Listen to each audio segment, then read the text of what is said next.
يا مساء الفل والهنا، أهلا بيكم في حلقة جديدة من برنامجنا بوصلة السعادة مع سمية أيمن على تسعينات اف ام. كل يوم تلات الساعة 6:15 مساء ولمدة ساعة على تسعينات اف ام. عنوان الموسم ايه؟ عنوانه جوه دماغي، اللي عنوانه جوه دماغي. كل مرة بنتكلم عن الموضوع ده، كل مرة بناخد نوع من أنواع الفقد، ازاي نقدر نتخطاه.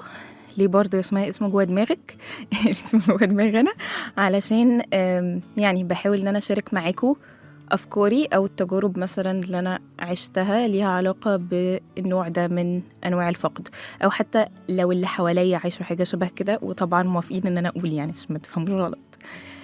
طيب، النهارده هنتكلم عن نوع بالنسبه لي مهم قوي، وعارفه انه مش بالنسبه لي بس، بالنسبه لكم، وعارفه انه ممكن تكون على ناس كتير هتبقى حلقه صعبه شويتين 3 4. سواء كان الفقد ده بسبب انه النوع ده اللي نتكلم عنه، يعني الشخص ده توفى، او اصلا هو موجود ولكن الشخص مش حاسس بوجوده، او هو مش عامل الادوار الطبيعيه اللي المفروض يعملها. ففي الحالتين الموضوع بيكون صعب. فاحنا هنتكلم عن افتقاد الاب. عشان كده انا كنت حابه اقسمها لحاجتين: افتقاد الاب عامه اللي هي معناها انه توفاه الله، او افتقاد الاب الموجود، لان دي بالنسبه لي مهمه قوي، وعارفه انه كتير من الولاد والبنات بيعانوا منها. احنا طبعا بنركز مع البنات دايما، ولكن طبعا الولاد كانوا بيعانوا منها. طيب، فاحنا الحلقه هتبقى متقسمه ازاي؟ هبدا لكم كده بمقدمه سريعه عن دراسات بتقول اهميه وجود الاب عامه. لو الأب مش موجود لأي سبب من الأسباب اللي قلتها لكم، إيه التأثير على الطفل، وكمان على المراهق ولما بيكبر وكل الحاجات دي. وبعد كده هندخل نتكلم عن الأعراض، إمتى يعني إزاي مثلا أنتي تعرفي إن أنتي بتعاني دلوقتي من افتقاد الأب حتى لو هو موجود. وبعد كده هنبدأ نتكلم عن بعض الحاجات اللي تقدروا تعملوها علشان تتخطوا ده. وكالعادة في بعض الحلقات في مفاجأة كده في النص، فمضطرين طبعا تكملوا الحلقة الآخر عشان تعرفوها. فسؤالي ليك، لو هتقول رسالة لباباك هتقوله ايه؟ ارقام التواصل بتاعتنا 010427894، او اكتبوا لنا رسائلكم على صفحة الفيسبوك الخاصة بتسعينات اف ام #بوصلة السعادة. فاصل سريع ونرجع لكم تاني. ورجعنا لكم تاني من برنامجنا بوصلة السعادة مع سمية أيمن على تسعينات اف ام. ورحلة النهاردة جوه دماغي عن افتقاد الأب، سواء ده كان بسبب الوفاة أو كان بسبب إنه موجود ولكن مثلا عاطفيا متغيب يعتبر، وهكذا. فسؤالي ليك، يا ترى لو هتقول رسالة لباباك هتقوله ايه؟ وارقام التواصل بتاعتنا 010427894، او تقدروا تبعتوا لنا رسائلكم على صفحة الفيسبوك الخاصة بتسعينات اف ام #بوصلة السعادة. بصوا، قبل ما ندخل في الموضوع الصراحة حسيت ان انا لازم اعمل الفقرة دي لاني محتاجاها جدا، الا وهي كده ناخد دقيقتين فضفضة. وانا بحب دايما اعمل كده علشان افهمكم انه من حقكم ان انتوا تعبروا عن مشاعركم عادي جدا. ومش معنى ان انا واحدة دارسة علم نفس بقى ومش عارف ايه وبتاع معناها ان انا مش بتضايق او كل الكلام ده، ولكن دايما التوازن حلو. يعني كانت قال لي مثلا تعملي فقرة فضفضة كده طول الحلقات، ولكن انا ما حسيتش قوي بالموضوع ده. ليه؟ لانه هو ده اللي بحسه التوازن الحلو، ان انت لما تكون محتاج تتكلم بس مش كده، يعني مش اللي هو انزل اشتكي كده. يعني بحس ان ده السبب ان احنا اوقات بنحرم انه لا ما تقعدش تحكي بقى عشان انت كأنك بتشتكي. ليه؟ لانه احنا بنعملها بطريقه اكستريم. يعني لما تقول لشخص يحكي، تلاقيه كل لما يشوف حد يحكي له على حاجه اللي حصلت في حاجه، يعني ما فيش، كل لما يشوف حد يقول له. انما لو في حد وانت بتفضفض له، بل بالعكس، لو ده هيحسسك بان انت احسن، وكمان يقدر يخلي نفسيتك احسن، فبالتالي تبقى راضي اكتر، فدي اصلا بالعكس هتبقى حاجه محبذه في الدين. فالفكره بس ان احنا نعملها بطريقه بالانسد اكتر. طيب، انا ليه حبيت النهارده افضفض لكم؟ لانه حسيت كده مشاعر غريبه الفتره اللي فاتت. من عارفين لما تكونوا مطمنين قوي ان كل حاجه تبقى كويسه وانتوا مع ربنا، وبجد حاسين بحاله اطمئنان كده، لو انت متاكد ان هو يكبر بخاطرك، ما عندكش مثلا لا بس خالص، ولكن جسمك كانه بيشتكي. فمثلا انا طبيعتي مثلا بقى مرحه جدا وبحب اطلع بره، يعني ما بحبش خالص اقعد في البيت كتير، ده بالنسبه لي خنقه يعني. فلا اكتشفت ان انا تقريبا ما بنزلش من البيت غير عشان اجيلكوا هنا الساعه دي بس واروح. لو بقى في اي مشوار مثلا بحشره بعد الراديو وبحس انه ايه ما اطلعش بره البيت. فحاسه كده بمشاعر غريبه. عارفين لما تبداوا كده تشكوا في كل حاجه انتوا بتعملوها، طب انا بعمل صح؟ طب اعمله ليه اساسا؟ يعني ليه بسعى في الحاجه دي؟ يعني كده بقى بدات احس كده بحاجات غريبه كتير. فاللي حابه اقوله لكم انه يعني اي حد كده ممكن يكون اتعلم مني حاجه، ابتسم حتى هو بيسمع البرنامج. اتمنى تدعوا لي كده دعوه من قلبكم لعل حد اقرب لربنا سبحانه وتعالى مني. فدي اكتر حاجه اتمناها. وزي ما قلت لكم انا كويسه عادي تمام جدا، بس هي مشاعر غريبه ولخبطه وهتعدي. طيب النهارده بقى نتكلم عن رحله النهارده جوه دماغي عن افتقاد الاب. افتقاد الاب، لما كنت يعني بقرا الكتاب اللي اخدت منه الحلقه النهارده، فهو كان بيقول ايه؟ كان بيقول انه اهم حاجه انا شايف الفقد ده ازاي. لان في حاجه مهمه قوي محتاجه اقولها لكم، وده بحسه صعب جدا، انه الشخص اللي بيفقد باباه بيبدا يشك في نفسه. يعني هو سابني عشان انا مش كويس. فاهمين قصدي؟ اللي هو مفروض انه ده بيبقى الاب وبيحب ابنه ومش عارف ايه، فلما هو سابني فبيبقى حاسس انه اكيد انا فيا حاجه غلط. وبحس بقى هنا بيبقى فيه مشكلتين. انا بقى اللي بقول لكم الشخص اللي هيبدا يشك في نفسه ده غالبا اللي باباه سابه اول ما اتولد، أو يعني قصدي مش توفى، غالبا اتساب، او مثلا بيروح الشغل مش بيقعد معاه كتير، لما بيجي ما بيدلوش ايموشنال، يعني نقدر نقول حاجات عاطفيه كفايه في كل الكلام ده، فهو بيبدا يشك في نفسه انه العيب فيه. انما الناحيه التانية موضوع انه الاب يتوفى، بحس المشكله الاكبر هنا بتبقى انه الشخص غالبا من غير قصده، ودي حاجه بجد طبيعيه جدا، بيتكلم كده شويه اللي هو قدر ربنا، يعني اللي هو طب ليه اشمعنى انا؟ حاجات بتبقى كده، ودي حاجات طبيعيه جدا. بالايمان بقى، وان هو يعني يسمع كتير عن اسماء ربنا سبحانه وتعالى وكده، بيبدا يفهم انه ده طبيعي، وان ربنا قال لنا من الاول انه يعني ان هو خلق الانسان في كبد ده ضيق. انا دايما كنت بقعد اقول ان سبحان الله ربنا قايل لنا، يعني احنا تحسوا ان احنا لما بنكبر ونتفاجئ ايه ده، هو الدنيا طلع فيه ربنا قايل لنا في القران من الاول ان انت عايش في كبد، هتعيش في كبد. وده مش معناه ان انا مش بيئسكم من رحمه ربنا، بل بالعكس، هو كلمنا عن التيسير، وكلمنا عن انه طول ما انت قريب منه هتعيش حياه طيبه وكل الكلام ده. ولكن ده اللي انا دايما بقعد اقوله، انه حتى لو انت ربنا حالك كل اللي انت عايزه، بس طبيعي جواه يبقى فيه توتر وضغط وكل الحاجات دي، نورمال طبيعي.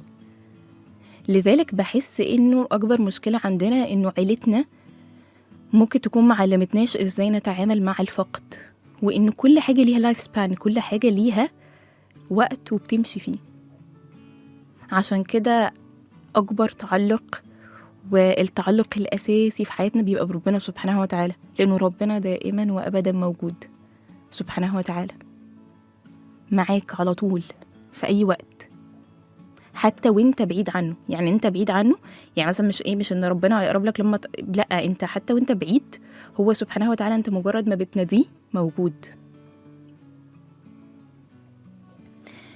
طيب تعالوا نتكلم على بعض الدراسات اللي بتتكلم عن افتقاد الاب، ويعني الاطفال اللي فقدوا باباهم بيبقوا ايه التأثيرات اللي بتحصل وكده. في ما يسمى بالabsent father syndrome، اللي هي متلازمة غياب الأب. ايه متلازمة غياب الأب؟ ده بيبقى افتقاد الأب أو عدم وجوده، هقول تاني جسديا، يعني مش موجود، توفى، أو شغله طول الوقت بره، أو كل الحاجات دي، أو نفسيا. فممكن يكون هو موجود present ولكن بيعنف البنت دي، أو طول الوقت بينتقدها، مش بيديها أي نوع من أنواع الحب وهكذا. لأنه كمان للأسف كتير جدا بيفتكروا انه الاب معناه يعني ان هو بقى فاهمين صوته يبقى طول الوقت عالي، والابن يخاف مني والحاجات دي، مع ان احنا هنفهم انه يعني الشخص اصلا اللي بيحس ان باباه مصدر خوف، ده بيبقى نوع من انواع افتقاد الاب. طيب تعالوا نتكلم على بقى الدراسات. في يعني organization اسمها National Fatherhood Institution كانت بتتكلم ان المراهقين اللي عندهم، يعني اللي كان الاب متواجد، بيبقى التوتر عندهم اقل بكتير، التوتر النفسي عندهم اقل بكتير. كمان الاب لما بيكون موجود، فكرة ادمان المخدرات والحاجات دي للشباب بتبقى اقل بكتير. لما بيكون الاب متواجد من اول يعني في سن 3 سنين، والشخص يعني عنده 3 سنين، ده بيقلل تعرض الطفل للعنف الجنسي. وده ليه؟ هقول لكم. لانه انا لو بابايا مش موجود او بيعاملني بطريقه مش كويسه او كده، ده اصلا بيخليني فيما بعد اتقبل عادي السلوكيات اللي مش كويسه، شايفها عادي. ما انا شايفه اصلا نفسي ما استحقش، انا بابايا ما حبنيش وما اختارنيش، ليه اي حد في الحياه دي هيحبني او هيختارني؟ انتوا فاهمين دي بتبقى العقليه. طيب عدم وجود الاب كمان بيعمل مشاكل في التعليم، بمعنى بالذات يعني في الماث وفي الساينس. كمان هي بتكون عدم وجود الأب دي أكتر حاجة بتقدر تخلي يعني العلماء يقولوا إنه الشخص ده غالبا ممكن يتعرض لأي نوع من أنواع العنف، سواء الجنسي أو الجسدي. وزي ما قلت لكم تاني نرجع نقول ليه، علشان هو بابا ما اختاروش بالنسبة له، ممكن يكون كان بيعامله وحش، فده بيخليه يتقبل السلوكيات دي عادي جدا. طيب كمان بيبقى فيه ما يسمى بالفاذر هانجر، ان هم الشخص يحس ان هو مفتقد للأب. فبيقولوا لك اللي بيحس ده من اول 2 سنين بيبقى كمان عنده ريسك ان هو يجيله اكتئاب وبعض الاضطرابات الاخرى، بما فيهم كمان ان هو يعني ممكن يجرب ينتحر، حاجات كده. والبيرمننت سيبريشن، يعني انفصال اللي هو اللي بيبقى دائم، ده بيخلي الشخص يعيش في prolonged grief. ده نوع من انواع الفقد او الحزن يعني بسبب الفقد. ده بيبقى حزن طويل المدى، يعني مش زي ما بيحصل لنا مثلا حتى 1 سنة او شهور او كده، لا بيقعد معاه حبة حلوين.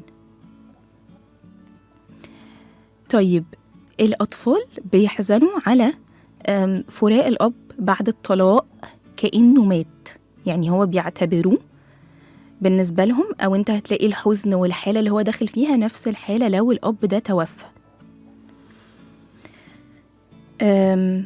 كمان بقى خلي بالكم، يعني معظم الحاجات اللي أنا قريتها كانت بتقول إنه دي من أكبر المشاكل اللي موجودة دلوقتي، إنه الأب ما يكونش متواجد كفاية، فده بيأثر على يعني المجتمع أصلا. لأنه نسبة كبيرة جدا، حوالي 40% من الأطفال أساسا مش بيكملوا أو مش بيتخرجوا اللي مفتقدين باباهم. يعني معظم الناس أو كمان ما كانت 40، كانت 70% من الناس اللي مش بيتخرجوا بيدروب اوف خلاص، بتلاقيهم في نص الدراسة ما كملوش، ده بيكون مفتقد باباه. فهو بيقولك إنه حتى فرصه في الحياة بتقل بسبب افتقاد الأب. وهنا أنا طبعا مش بيأسكوا، عشان متفاهمة إن انتوا لو سمعتي عمالة تقولي حاجات كده، هل يعني خلاص مستقبلهم ضاع؟ أكيد لأ. ولكن احنا كل ده بنتكلم امتى؟ لو الشخص ساب نفسه. يعني ما هو أنا طبيعي إن أنا لما أحس بافتقاد أب، سواء زي ما قلت لكم جسديا أو نفسيا أو الاتنين، هلاقي إن في حاجات في سلوكياتي بتتغير، في حاجات أنا عمالة أحاول أعملها ومش بوصل لها. فممكن يعني محتاج بقى إن أنا أحلل فأفهم إنه لأ ده بسبب الموضوع ده، فأنا محتاج أبدأ أشتغل عليه. وبحس إن هي دي مشكلة معظم الناس، هو الشغل على نفسك بسبب افتقاد الأب، بالذات لو اللي أنا بتكلم فيه إنه افتقاد الأب ده مش بإيدينا. يعني هو دي أكتر حاجة بتخليك يمكن صعبان عليك نفسك، دي مش حاجة بإيدك، بس ربنا سبحانه وتعالى ادالك المسؤولية إن أنت لازم أنت اللي تحاول تطلع نفسك من ده. فالناس غالبا بتسيب نفسها ليه؟ لأنه الرحلة طويلة، وأنا معاك إن رحلة طويلة ممكن يعني لدرجة إن أنت أوقات بتحس هو يعني هتيأس. وأنا يمكن ليا قصة مع بابايا، إنه كان في فترة طويلة قوي، يعني أنا الحمد لله بابايا ربنا يديه الصحة موجود وكل حاجة، بس قعدنا فترة طويلة قوي كانت علاقتنا متوترة قوي، وطول الوقت أنا حاسة إن هو مش بيديني الحب، طول الوقت بينتقد مش عارف إيه. بس بقى بعد ثيرابي سنين كتير قوي اكتشفت إنه أنا كنت فاهمة غلط تماما. غالبا كان بيتقال على بابايا بعض الحاجات اللي ممكن تكون هو بيعملها بس مش معايا، بس بتتقال عليه عامة. فانا بدات احس انه لا، انا بابايا ما بيعرفش يعبر عن مشاعره، انا بابايا ما بيحضنيش، انا بابايا مش عارف ايه، مع ان في الحقيقه هو بيعمل ده. وانتوا عارفين ان دي اكتر حاجه تلخبط الطفل او البنت، انه مثلا let's say الام بتقول على الاب ده مش كويس، ده مش عارف ايه كده، وهي تلاقي ان الاب الحقيقي هو بيعملها كويس، بس هي بالنسبه لها لا، المعتقد اللي اتقال لي حاجه تانية. فدي اكتر حاجه ممكن في الحياه تلخبط البنت او تلخبط الولد. يعني احسن له انه مثلا يتقال عليه حاجات وحشه وهو ما شافوش، ده احسن له بكتير لنفسيته، عن ما ان يتقال عليه حاجات وبعد كده اجي اشوفه الاقيه العكس. فانا هنا يحصل لي لخبطه وتاثر بقى على هويتي وعلى نفسيتي وعلى درجه اكتئابي وكل حاجه.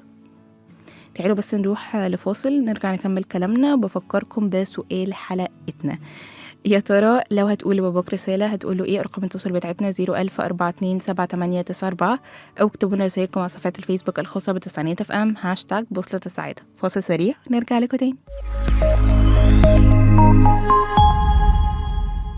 ورجعنا لكم تاني من برنامجنا بوصلة السعادة مع سمية أيمن على تسعينات اف ام. ورحلة النهاردة جوه دماغي عن افتقاد الأب تاني، سواء الأب يعني الشخص مفتقده جسديا أو جسديا ونفسيا أو نفسيا فقط. طيب فسؤالي ليك، يا ترى لو هتقول رسالة لباباك هتقوله ايه؟ وجالي بعض رسائلكم، تعالوا نقراهم مع بعض. شيرين نديم، أولا يعني أنا بشكرك إن انتي كل مرة بجد والله بتشاركي، مشاركتك دايما بتكون فارقة معايا جدا. بتقول هتقوله وحشني قوي يا بابا، يعني ربنا يصبر قلبك يا رب، آمين. وأتمنى إن الحلقة دي يعني تساعدك ولو شوية صغيرة. هنا المصري بتقول وحشتني يا حبيبي، ربنا يرحمك ويغفر لك ونتجمع في جنته إن شاء الله، آمين. تتجمعوا بإذن الله بعد عمر طويل كده إن شاء الله سعيد، تتجمعي باباكي في الجنة بإذن الله.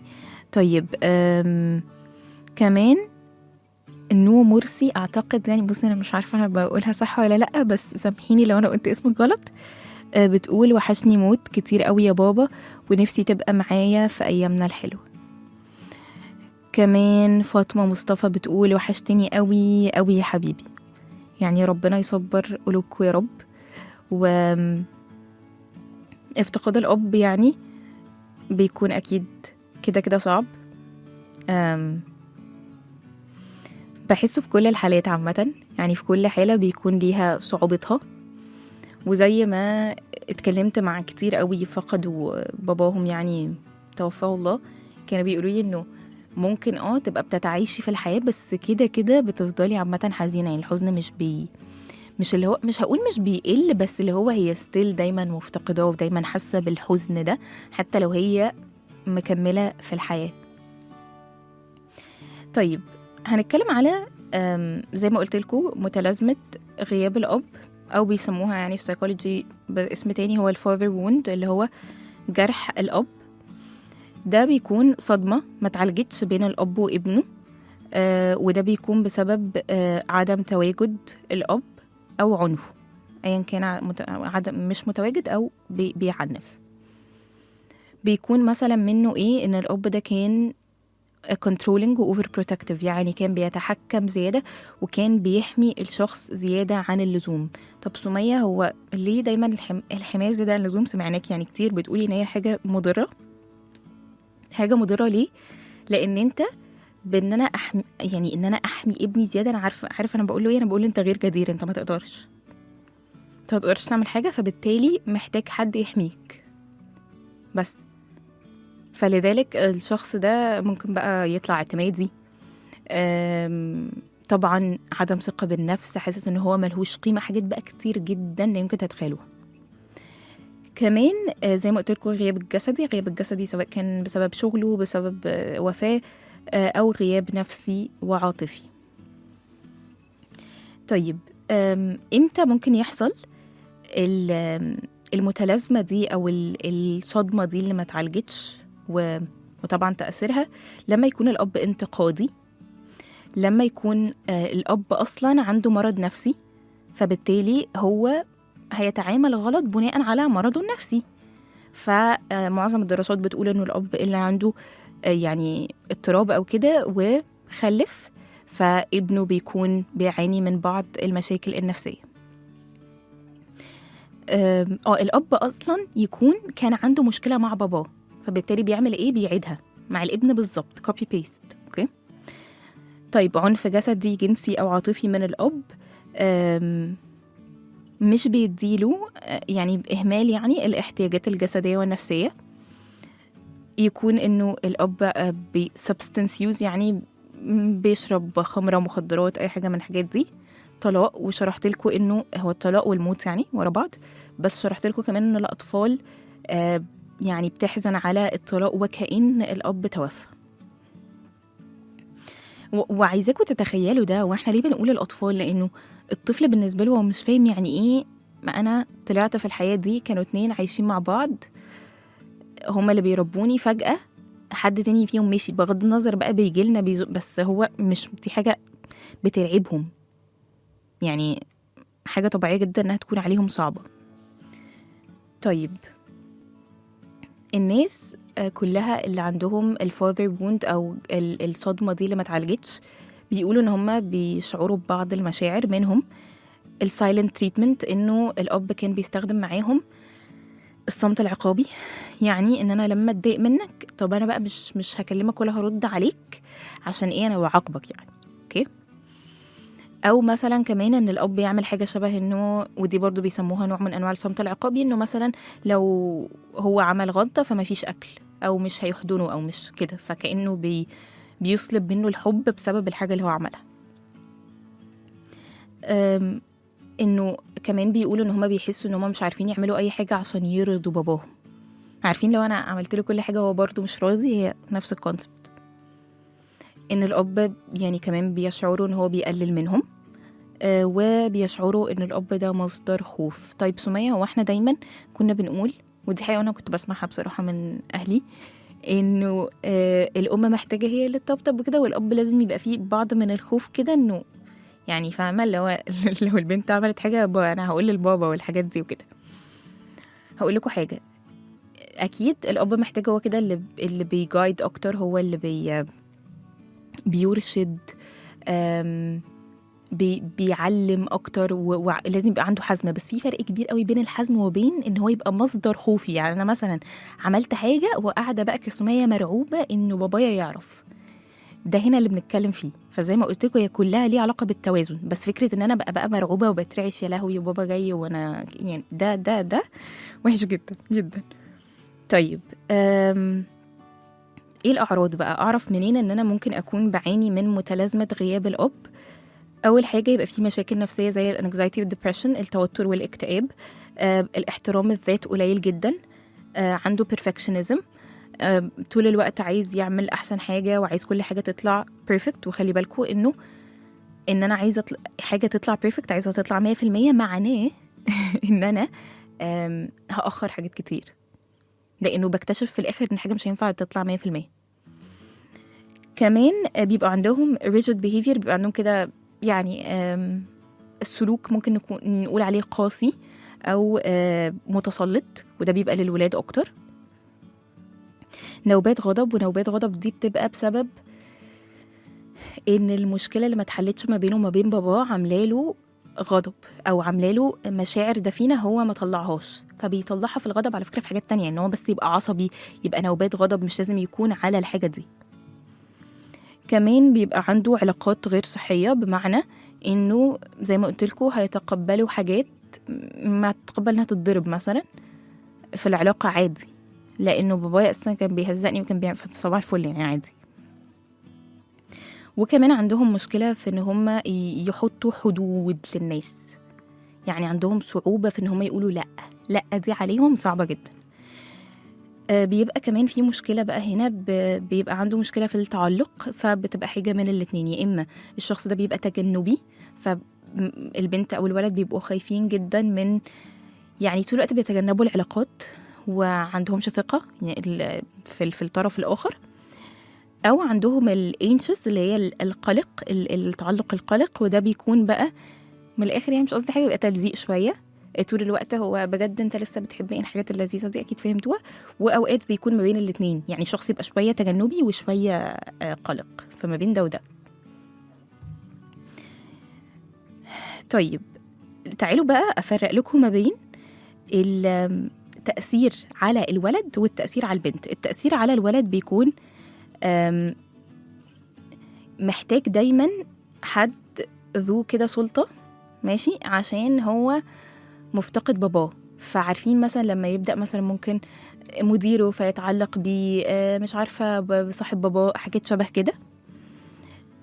كمان بيبقى عنده دايما غضب مدفون، سلوكيات متحكمة، فعنده الذكورية، بس الذكورية السامة. وده ليه؟ لأنه هو حاسس إنه هو ما قدرش يكون متحكم في فكرة يعني وهو في بيت باباه، وبسبب الافتقاد والحاجات دي هو بيحاول يتحكم في كل حاجة في الحياة. كمان بيبقى عندهم توقعات عالية جدا، وزي ما قلت لكم البرفكشنزم، فكرة إنه عايز كل حاجة 100%. مخاوف من الباور امبالانس، يعني لما بيدخل أي علاقة بيبقى خايف إنه إيه الشخص بقى، فاهمين قصدي، مثلا يلغي استقلاليته أو كل الحاجات دي. لذلك هتلاقوه مع البنت بيكون متحكم متسلط، بيكون عنده غيرة زيادة وهكذا. البنات بقى، البنات بتبقى حاسة أظن انتوا كتير للأسف هيكونوا حاسين بكده، تحس إن هي مش كفاية، حاسة بافتقاد الحب. لذلك هي طول الوقت من سن صغير ممكن تكون حاسة إنه هي محتاجة شريك حياة ومحتاجة تحس بالحب. كمان ما بيبقاش عندها ثقة في الرجال عامة. في أوحش حاجة بجد والله، القيمة اللي بتحسها، قيمتها الذاتية بتيجي معتمدة على الراجل اللي في حياتها، وده بسبب الافتقاد اللي حصل أو المشكلة اللي حصلت ما بينها وما بين باباها ولسه ما اتعالجتش جواها. فبالتالي أنا عمري ما هحس بالقيمة غير لما الراجل اللي في حياتي يكون راضي. أنا طول ما هو راضي أنا كويسة جدا، طول ما هو انت فهمت بقى. وطبعا intense closeness، فكرة إنها تحس يعني تبقى بتلزق شوية في العلاقات.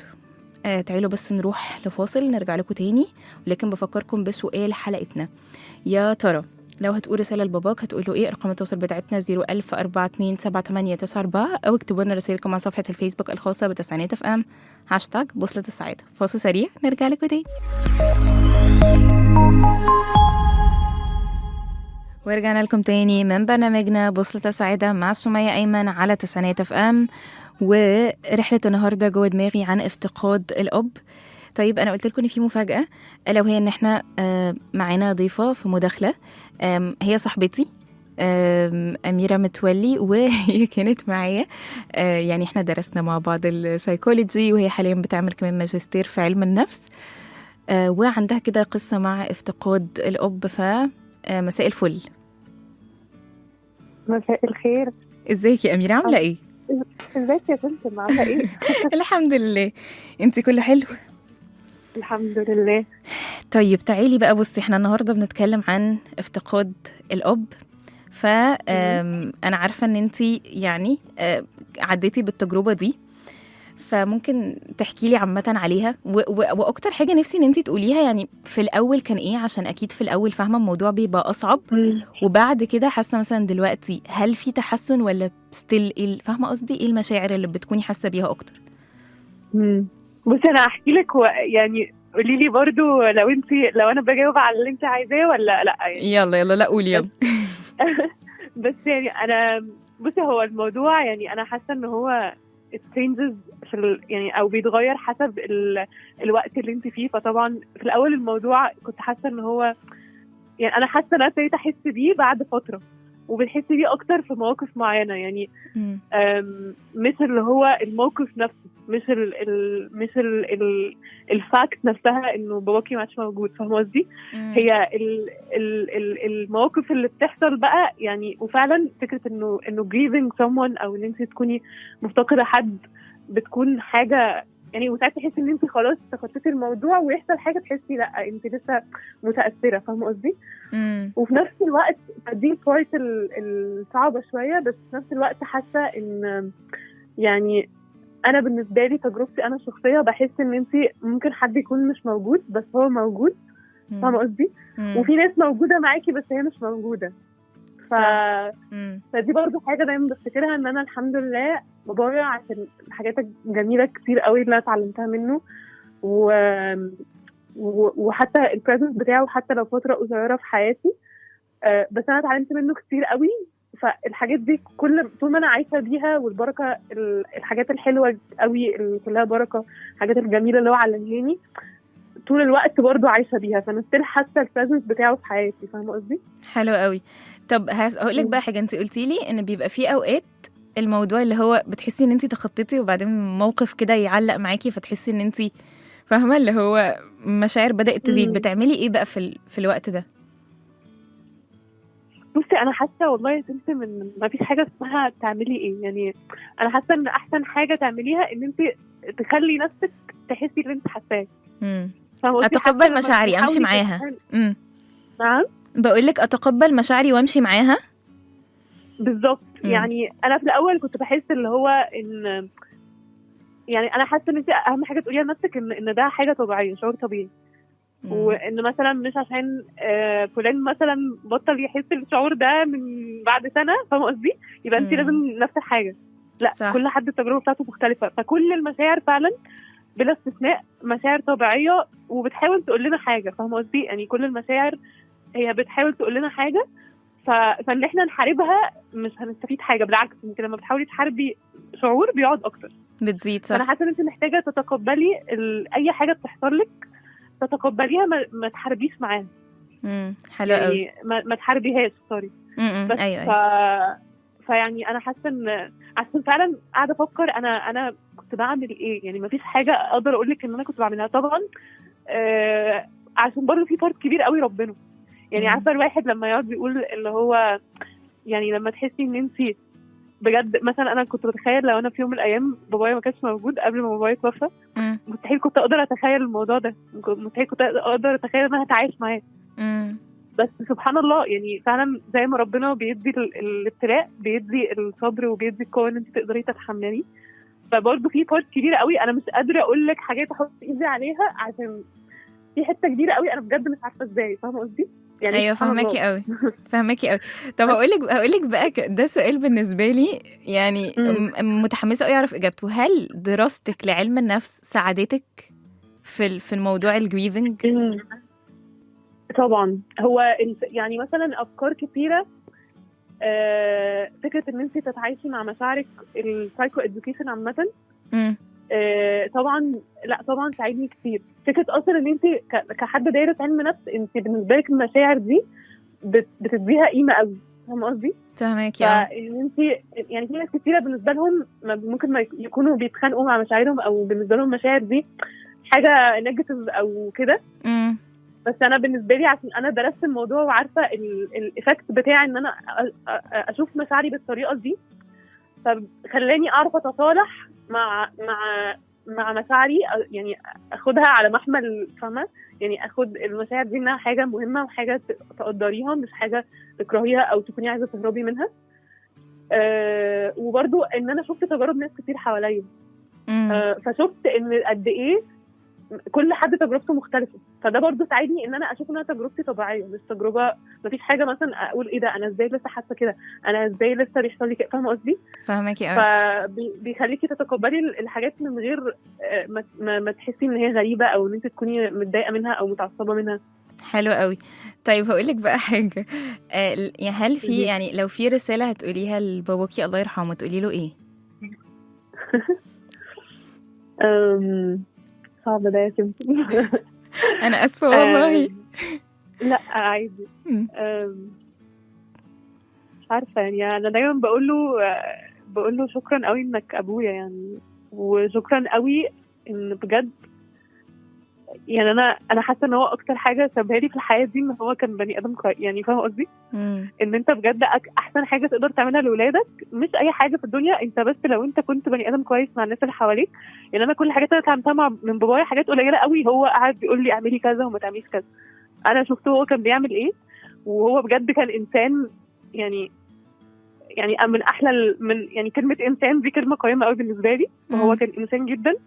فبقول له شكرا قوي ان انت كنت انت، وكنت الانسان الجميل ده اللي انا لسه عايشه بالبركه والحاجات الجميله اللي هو عملها لحد دلوقتي، وحب الناس. يعني شكرا قوي ان انت كنت بني ادم بتحب كل الناس. فانا شايفه الحب ده بيرجع لي يعني كل يوم لما بقابل حد يعرفه، لما بس فحاسه ان دي بقول له يعني بقول له شكرا، ما فيش حاجه بقول له وحشتني، بس برضه حاسه ان هو موجود. ف جميل قوي. يعني ماشي، طب هقول هنختم، انا اسفه هنختم بس هقول لك بقى، لو لا انت عادي هتقولي براحتك خالص. لو انت هتقولي نصيحه بقى واحده للناس اللي فقدت بقى، يعني فقدوا ابوهم او كده، تقدري تقول لهم ايه؟ نصيحه واحده، حاجه عايز تقوليها لهم، رساله. صعبة قوي حتة النصيحة ديت، عشان بحس ما انا بقولك عشان مفيش كده لو كده نصيحة حتى واحدة رساله. بتنفع لكل الناس. ما انا فاهمه، بس ما انا متفهمه مش لازم يكون حاجه يعملوها، فاهمه قصدي؟ انت نفسك تقولي لهم ايه عامه؟ يعني لهم ان انتوا يعني زي ما انا قلت، حته ان انتوا يعني تقبلوا مشاعركم. بجد الموضوع بيتحسن مع الوقت، حتى لو انتوا يعني الحاجه نفسها هتفضل كبيره، بس انت نفسك بتكبري فبتبقي اكبر منها، فاهمه قصدي؟ ايوه فهمت قصدك. فيعني انا هي حاجه صعبه وهتفضل صعبه. بس يعني انتوا اللي هتبقوا هتقدروا تتحملوها طبعا. ويعني يعني مش عارفه، انا مش بعرف انصح، بس يعني حاسه دي الحاجه اللي انا اقدر اقولها. يعني مش نصيحه على قد ما هي ريمايندر، لو حد ممكن تذكره يكون يسمع الموضوع دلوقتي تفكروا بحاجه، وربنا موجود. يعني زي ما اداك الحاجه الصعبه هيديك يعني القوه ان انت تعديها، وهيديك الصبر كمان. حلو قوي، مش جميل قوي. شكرا يا أميرة والله، واتبسطت جدا جدا جدا بالمكالمة دي. وانا كمان يا سمسم. شكرا يا حبيبتي، شكرا قوي. انا بقول سمسم عادي. لا عادي جدا، عادي جدا، انا يعني قدمتك صاحبتي فاحنا تمام.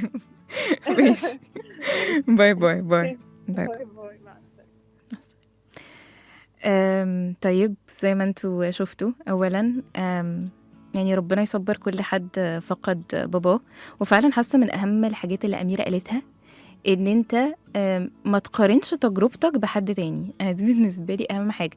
يعني اصلا ليه الناس، خلي بالكم، بتروح مثلا لمعالج نفسي، او قصدي ايه اكتر حاجه بتاثر فيهم، او في جروب ثيرابي او الحاجات دي، انتوا عارفين ايه اكتر حاجه؟ ان هما بيحسوا ان الناس طبيعيه. يعني في ناس تانية بتحس نفس الحاجه. الشخص اللي عنده وسواس قهري لما بيدخل يلاقي تجارب الناس وقايلين ايه ده، فاللي هو بالنسبه له ايه ده، يعني في ناس كمان بتحس زيي، فبيبقى حاسس ان دي حاجه كده ايه، يعني نزلت من على قلبه. ففعلا عيش تجربتك عادي. وده اللي انا فاكره قريب كنت بقول لصاحبتي، بقول لها وانا حاسه ان انا زودتها في الحزن شويه وبتاع، فقامت قالت لي مش انت قلتي لي ان انت في فترات كتيره كنت زي كده بتقولي ما فيش وقت للحزن، ففي صدمات كتير انت ما حزنتيش عليها فتلاقيه كله متراكم. فانت زي ما انت يعني بدل ما انت تقعدي تأنبي نفسك انه ايه ده يا سمية وانت ليه مزوداها ومش عارف ايه وكده، فكري انه في اوقات كتير قوي كنت عارفه ان انت عندك امتحان او عندك شغل، فلا يا سمية خلاص وبتكملي الحاجه دي we didn't grieve. انت ما حزنتيش على الحاجه اللي راحت. ففكر دايما كده، بطل تحكم على نفسك وعلى مشاعرك. احنا عندنا في السايكولوجي في حاجه اسمها برايمري فيلينجز وفي حاجه اسمها سكندري فيلينجز. البرايمري دي اللي بتبقى المشاعر الاوليه، اول حاجه انت حسيتها، والسكندري دي احكامك على الشعور ده. انما مثلا اقول ايه ده، او انا حزين، انا كده مش راضي، فيقلب بقى الحزن السكندري يبقى جلد ذات، فيبقى ده زياده عليك وحمل عليك، غير ان انت اصلا يعني بتحزن يعني على حاجه او كده. طيب تعالوا نتكلم على بعض الطرق اللي احنا نقدر يعني نتعامل بيها مع الفاذر ووند أو جرح الأب أو متلازمة غياب الأب. أول حاجة إنه أنت محتاج أصلا يعني تبقى واعي بإن في مشكلة، سواء على فكرة مش مشكلة مع باباك زي كده ما أميرة قالت يعني بابا ساب لها حاجات كتير حلوة، يعني قصدي إن أنت عندك عامة افتقاد ومأثر عليك بطريقة ما، فدي أول حاجة أنا محتاجة أبقى واعي بده.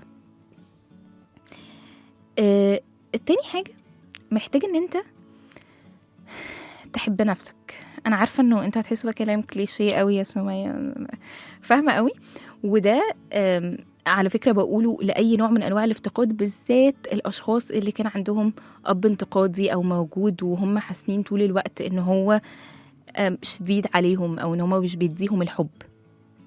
لأنه خلي بالكو الفاذر وونز دي أو جروح الأب بسبب يعني عدم وجوده ده بيأثر على كمان علاقاتنا زي ما أنا عرفتكم. فبالتالي أنا محتاجة أحب نفسي، منها ان انا يعني بحس والله هي يا جماعه موضوع اسهل بكتير من احنا نقعد نقول حاجات كتير قوي. انت الشخص اللي انت بتحبه بتعامله ازاي بس يعني، فهتلاقي نفسك بتعامل نفسك عكس بقى خالص الاشخاص اللي انت بتحبهم.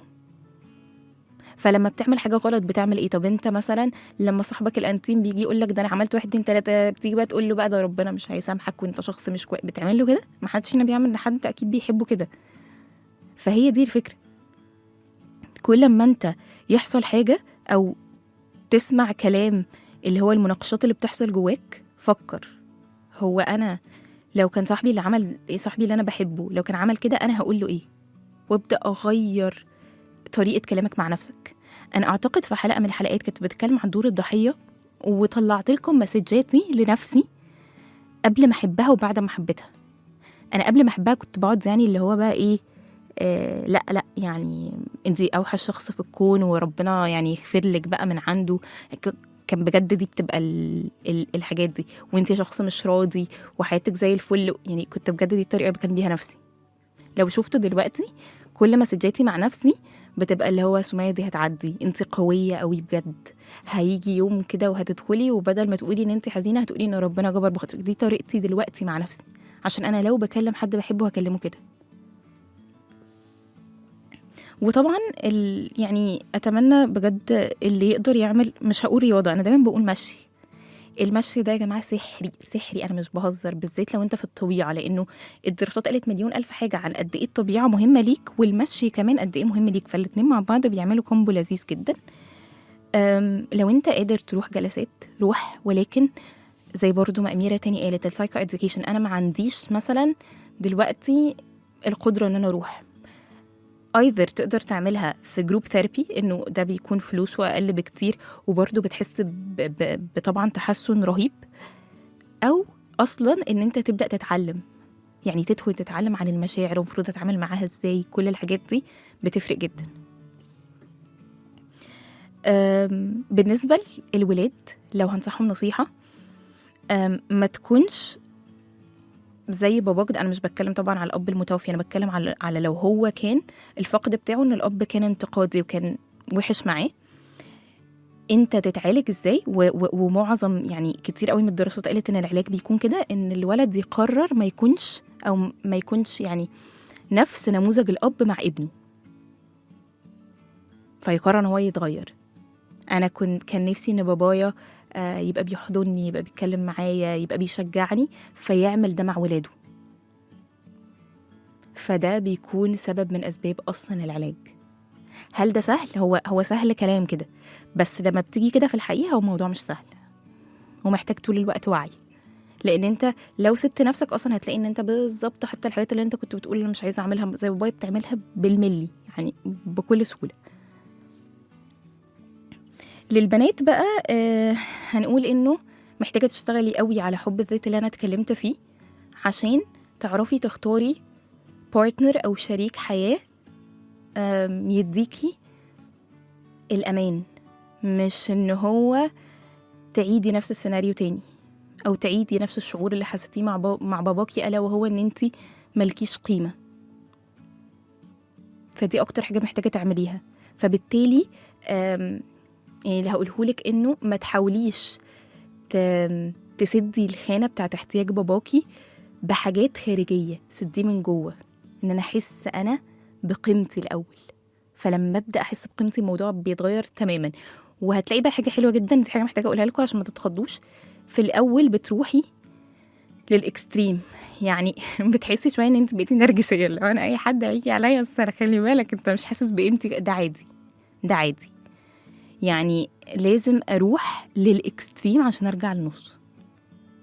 انا عمري ما انسى لما صاحبتي كانت بتحكي لي ان باباهم كان عايز يشرح لهم ده، فقالت لي لقينات انا الورقه ورجعها، فقال لهم رجعت، قالوا له لا، فتناها الناحيه التانية وبعدين رجعها، قالوا له رجع، قال لهم رجعت، قالوا له اه. فهي محتاجه، هي زي كده، انت محتاجه اروح للاكستريم. وده يعني انا مثلا اقدر اعترف واقول ان انا في الفتره دي حاسه ان انا اكتر اكستريم. لو انا ما كنتش شخص حاسس بقيمته خالص، دلوقتي حاسه بقى والله العظيم اللي هيجي عليا بص انت هتشوفوا هيحصل ايه. عادي، ده عادي، عيشي ده. طبعا الثيرابيست عندي بقى بيبدا يقول لي عيشي جدا، بس يعني نحاول ما نديش مثلا ايه اللي هي الضربه القاضيه في العلاقات، واحده واحده عادي، رخمي في النص كده بلذاذه عادي. فان انت بتحاول طبعا تبالانس لحد ما ترجع اللي في النص. انا شخص احساس بقيمته، بس مش طول الوقت دفاعي، مش حاسه ان انا عمال بقى لو حد جه على، لا الدنيا عاديه والدنيا لذيذه ومفيش حاجه. حاجه برضو مهمه قوي للبنات، انه وكمان للولاد يعني عامه، بيكون فيه طبعا زي ما قلت لكم father hunger، بيبقى الشخص عطشان كده وجعان ان يكون فيه اب في حياته. يعني لما اتسالوا العلماء يعني هل بيقدر حد تاني يملى الفراغ ده، قالوا لو عم، لو خال، زي ما قلت لكم مدرس، ايا كان. فعشان كده انا دايما كنت بحب الموضوع ده قوي، وكنت في فتره في حياتي حاسه ان انا متعطشه كده للحب جدا. كنت بعمل ايه؟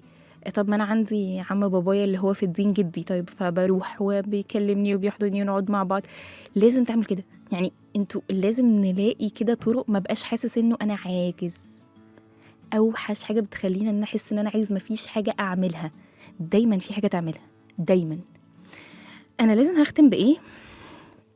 هختم انا هي حاجه بالنسبه لي مؤثره قوي بس مضطره اختم بيها، وهي رساله لبابايا. طيب انا بقول له شكرا انك كنت موجود، وشكرا انك اتحملت طول الفتره دي، وانا كاني دايما بكبر لك الحاجات اللي انت ما بتعملهاش، بس عمري ما كبرت الحاجات اللي انت بتعملها، اللي من غيرها ما كنتش هعمل اي حاجه. كنت مؤمن بيا من وانا صغيره قوي، حتى لما جيت قلت لك هات فلوس عشان اروح اجيب حاجات وابيعها اديتني الفلوس ورحت وبعت فعلا لبنات من صحابي. لما كنت بتقعد تنبهر باني رحت العب باليه وانا تقريبا زياده عن وزني الطبيعي ب15 و20 كيلو، وعمرك ما قلت لي بطلي. من وانا صغيره كانت بصتك ليا فيها اعجاب، حتى البحر كنت لازم تشيلني عشان انا بخاف انزل وبخاف من السمك. لما اقولك عن حاجه ضايقتني تقعد تدافع عني، اخرهم كاتب كتاب كمال اخويا اللي افتكر المصور ان انا في مامة كمال، ودفاعك عني. فمتفهمه قوي انه من كتر الحب ده بقيت بتنتقد عشان بتستخسر ان شخصيه قويه وحلوه زي يبقى ناقصها اي حاجه. لولا الانتقادات دي ما كنتش هعمل حاجه، لانها جت من اكتر حد انا بحبه فاتغيرت. انا مش زعلانه انك ما كنتش بتعرف توصل الموضوع صح، شكرا انك اماني ودمت اماني. عارف اني متحمسه قوي اتخطب، مش عشان اتخطب، لا عشان انت وعدتني اننا هنرقص مع بعض على اغنيه بنتي وحبيبتي، رغم انك بتتكسف جدا بس قلتلي عشانك بس. دمت بتضحي وتظهر مشاعرك ليا قدام العالم رغم ان دي مش طبيعتك. ودي كانت حلقة النهاردة من برنامجنا بوصلة السعادة مع سمية أيمن على تسعينات FM. استنوني يوم الثلاث الجاي الساعة 6:15. يومكم جميل.